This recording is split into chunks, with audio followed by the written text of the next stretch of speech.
Pyramid का नाम सुनते ही हमारी आंखों में गीज़ा के महान पिरामिड की तस्वीर उतरकर सामने आती है, मगर इनकी संख्या सैकड़ों में है और ये पूरी दुनिया में फैले हुए हैं। सबसे पहले कहा गया कि ये मकबरे हैं, मगर सब जानते हैं कि अगर ये मकबरे थे तो इनमें कब्र होना ज़रूरी था, मगर आज तक किसी भी पिरामिड में कब्र नहीं मिली। रहस्य तो तब शुरू हुआ जब ये एक एक कर पूरी दुनिया में मिलने लगे। गीज़ा से कई छोटे पिरामिड सूडान में मिले जिनकी संख्या 255 है, और ऐसे ही साउथ अमेरिका और चाइना में। तो पिरामिड के 8 साइड, बहुत से लोग यही जानते हैं कि पिरामिड के 4 साइड हैं, मगर यहाँ गीज़ा के महान पिरामिड में 8 साइड हैं। 1940 में ब्रिटिश पायलट ने पिरामिड के ऊपर से गुजरते हुए एक तस्वीर ली और पाया पिरामिड की 4 साइड नहीं बल्कि 8 साइड हैं। उसने देखा चारों साइड 2-2 बराबर भागों में बटी हुई हैं। इतना ही नहीं, वो 8 साइड तब दिखाई देती हैं जब वसंत ऋतु और सर्द ऋतु का सूर्य अस्त होता है। इसका अर्थ यह है कि मिस्रवासी उस समय सूर्य चक्र और आधुनिक गणित भी जानते थे। तो उन्हें ये गणित सिखाई किसने? दूसरा रहस्य, दुनिया में एक जैसे पिरामिड होना। उस समय संचार का कोई माध्यम नहीं था, ना ही इंटरनेट जैसी कोई भी वस्तु मौजूद थी। यहाँ तक कि एक देश से दूसरे देश जाना भी बहुत कठिन था। फिर भी पूरी दुनिया के लोग एक ही समय में, एक ही समय चक्र में एक जैसे स्ट्रक्चर बना रहे थे। आप देखेंगे तो पाएंगे Italy, Giza, China, south America, Indonesia के पिरामिड्स सबके सब एक जैसे हैं। ऐसा लगता है मानो जैसे कोई इन्हें एक जैसे काम करने को बता रहा हो। ऐसा कैसे हो सकता है कि पृथ्वी के एक ही समय काल में एक जैसे भवन का निर्माण किया गया, जबकि अभी भी इस समय अलग अलग देशों में अलग अलग भवन शैली पाई जाती है। कई लोग इसे ग्लोबल कलेक्टिवनेस कहते हैं, जिसे सामूहिक चेतना भी कहा जाता है। इसके अनुसार कहा जाता है कि मनुष्य एक जैसा सोचता है, इसलिए एक जैसा काम करता है। इस तरह की चेतना जानवरों में देखने को मिलती है। क्या हम मनुष्य भी एक दूसरे से जुड़े हुए हैं जो एक जैसा सोचते हैं?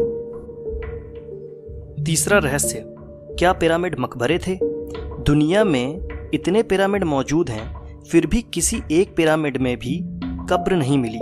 कुछ का कहना है लुटेरों और आर्कियोलॉजिस्ट ने इन्हें लूट लिया, मगर किसी का कब्र लूटना बड़ा अजीब सा लगता है। कई बार पिरामिड में ताबूत भी नहीं मिले। इससे तो यही लगता है कि पिरामिड किसी और कारण से बनाए गए थे। चौथा रहस्य, वजन और दूरी। पिरामिड के अंदर की दीवारें ग्रेनाइट ब्लॉक से बनी हुई हैं, जिनकी संख्या 130 है, जो गीज़ा के आसपास कहीं नहीं मिलते।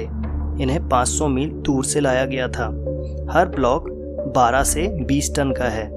ये ब्लॉक पिरामिड के 1210 फीट को जकड़े हुए है, जो अभी भी आधुनिक मशीनों से करना एक चुनौती बना हुआ है। उस समय इतनी दूरी से लाना और हर पत्थर को अपनी जगह में लगाना एक आश्चर्य सा लगता है। पांचवां रहस्य, कम जगह होना। ग्रेट पिरामिड के अंदर 3 चैम्बर हैं और सांस लेने के लिए कठोर पत्थरों को तोड़कर एक सुरंग बनाई गई है। 300 फीट लंबी और 3 फीट चौड़ी एक सुरंग जो सबसे नीचे के चैम्बर में जाती है। कई आर्किटेक्ट मानते हैं कि सुरंग के पतले होने के कारण काम करना बहुत कठिन रहा होगा। सुरंग को एक एंगल में बनाने के लिए स्पेशल टूल्स और ज्योमेट्री की जरूरत पड़ी होगी, जो कि उस समय नामुमकिन सा लगता है। छठा रहस्य, अलग अलग आकार के पत्थरों का उपयोग।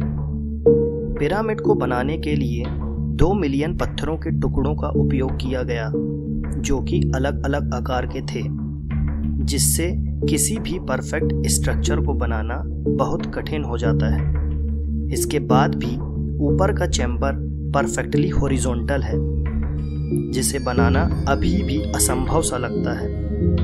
कई 100 सालों के भूकंपों को झेलने के बाद भी हर पत्थर अपनी जगह पर स्थित है। सातवां रहस्य, ध्रुवों की सटीक जानकारी होना। पिरामिड को इस तरह बनाया गया कि वो 500 डिग्री के साथ उत्तर दिशा को अंकित करते हैं, जो कि पूरी तरह सटीक है। जबकि हमको यह 17वीं सदी में पता चला कि 500 डिग्री उत्तर ही सटीक ध्रुव है पिरामिड के बनने के हजारों साल बाद। 8वां रहस्य, समय सीमा। आर्कियोलॉजिस्ट कहते हैं कि पिरामिड को बनाने में सिर्फ 20 वर्ष लगे, जिसे 2 मिलियन ब्लॉक से बनाया गया है, जिसमें 12 घंटे की शिफ्ट होती थी वर्ष के 365 दिनों में, जिसके अनुसार पत्थर को तराशने, निकालने और उसे अपनी जगह फिट करने में सिर्फ 1.5 मिनट लगे होंगे। अब यह बात तो बड़ी ही अजीब सी और असंभव सी लगती है कि किसी पत्थर को निकाला जाए, तराशा जाए और उसे अपनी जगह फिट कर दिया जाए, वो भी सिर्फ 1.5 मिनटों में। ये एक बहुत बड़ा रहस्य है। 9वां रहस्य, मामूली औजार। आर्कियोलॉजिस्ट बताते हैं कि पिरामिडों को बनाने के लिए लोहे की नहीं बल्कि तांबे की छेनी और पत्थर की हथौड़ी का उपयोग किया गया था। ये सुनने में थोड़ा सा अजीब और अटपटा सा लगता है।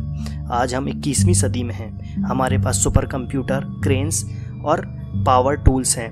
उसके बाद भी इस तरह के भवन बनाना असंभव सा लगता है। 10वां रहस्य, पिरामिडों का खास जगह पर होना। आर्कियोलॉजिस्टों का मानना है कि इसे अनाज और बहुमूल्य वस्तु का संग्रह करने के लिए बनाया गया था, मगर बाद में पता चला कि पिरामिड पृथ्वी के खास जगहों पर बने हुए हैं। यह पृथ्वी के खास जियोग्राफिकल सेंटर पर बने हुए हैं, जहां पर पृथ्वी के सबसे लंबे अक्षांश और देशांतर आकर मिलते हैं। जैसे कि मिस्र वासियों को पता था कि यहाँ पर किसी प्रकार की शक्ति का निकास होता है और वह इस शक्ति का उपयोग भी करते थे। 11वां रहस्य, ओरियन नक्षत्र से समानता। गीज़ा के पिरामिड और ट्यूटीहुकैन के पिरामिड पृथ्वी पर ओरियन नक्षत्र को दर्शाते हैं, और यह कोई इत्तेफाक नहीं हो सकता कि पृथ्वी पर अलग अलग जगहों पर स्थित 2 अलग अलग पिरामिड एक जैसे ओरियन नक्षत्र को दर्शाते हों। उनका मानना था कि उनके भगवान ओरियन नक्षत्र से आए हैं और भविष्य में आएंगे, इसलिए उन्होंने ओरियन नक्षत्र को अंकित करते हुए अपने पिरामिड्स की डिज़ाइन बनाई। 12वां रहस्य, गुप्त कमरों का होना।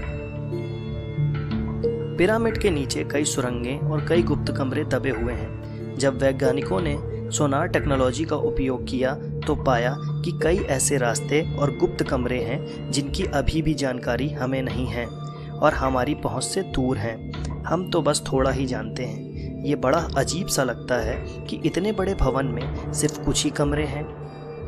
एक प्रसिद्ध रोम भूवैज्ञानिक जिसका नाम स्टर्बो था, 2000 वर्ष पहले उसने पिरामिड के अंदर प्रवेश करने का उत्तरी दरवाजा खोज निकाला था।